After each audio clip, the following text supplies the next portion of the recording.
જય હિન્દ મિત્રો, 25 માર્ચના short and sharp current affairs જોઈએ તો યુસીસી એટલે કે યુનિફોર્મ સિવિલ કોડ લાગુ કરનાર ગુજરાત બીજું રાજ્ય બન્યું છે અને બંધારણનો અનુચ્છેદ 44 જે કહે છે કે સમાન નાગરિક સંહિતા લાગુ કરવાનો રાજ્ય પ્રયત્ન કરશે તો એને લાગુ કરવા માટે આ કાયદો લાવવામાં આવેલો છે અને શેડ્યુલ કાસ્ટ એટલે કે અનુસૂચિત જનજાતિને અનુચ્છેદ 342 અંતર્ગત મળેલા વિશેષ અધિકારોના લીધે એમને આ કાયદામાં સમાવેશ નથી કરવામાં આવેલો। આ કાયદાની કલમ 4 ક્લોઝ 1 અંતર્ગત પોલીગેમી એટલે કે બહુપત્ની અથવા બહુપતિવ્રતા ઉપર પ્રતિબંધ લગાવવામાં આવેલો છે। લગ્નનું રજીસ્ટ્રેશન 60 દિવસની અંદર કરાવવું પડશે અને છૂટાછેડાનું પણ રજીસ્ટ્રેશન કરાવવું પડશે। જો બહાર છૂટાછેડા કરી લેવામાં આવ્યા અને રજીસ્ટ્રેશન નહીં કરાવવામાં આવ્યું તો 3 વર્ષ સુધીની જેલ થઈ શકે છે। લિવ ઇન રિલેશનશિપમાં રહેવું હશે તો પણ એનું સ્ટેટમેન્ટ રજિસ્ટ્રારને આપવું પડશે અને જો ટર્મિનેટ થાય છે તો ટર્મિનેશનનું પણ સ્ટેટમેન્ટ આપવું પડશે અને લિવ ઇન જે છે એ કલમ 384 અંતર્ગત ફરજિયાત 30 દિવસની અંદર તમારે રજીસ્ટ્રેશન કરાવવાનું રહેશે। આ લગ્ન અને લિવ ઇન ની અંદર જો બાળક થાય છે તો બાળકની કસ્ટડી 5 વર્ષ સુધી માતા પાસે રહેશે અને લિવ ઇન ની અંદર પણ લગ્નની જેમ ખાધા ખોરાકી આપવી પડશે। એલન મસ્કે ટેરાફેબ નામની વિશાળ એઆઈ ચિપ ફેક્ટરીની જાહેરાત કરેલી છે જે અમેરિકાના ટેક્સાસમાં એક વિશાળ એઆઈ સેમિકન્ડક્ટર ચિપ્સ બનાવશે જે વિશ્વમાં હાલ તમામ દેશોના તમામ સેમિકન્ડક્ટરની અંદર ઉત્પાદન થતી તમામ ચિપ કરતા પણ વધુનું પ્રોડક્ટ હશે।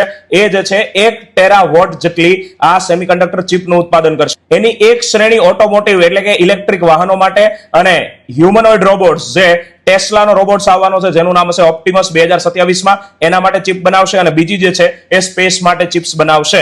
આગળ વાત કરીએ તો તમિલનાડુ સૌથી વધુ ભારતની અંદર કાપડ નિકાસ કરનાર રાજ્ય તરીકે ઉભરીને આવેલું છે। ત્યાં આવેલું તિરુપુર 90% કોટન નીટવેરનું હબ છે।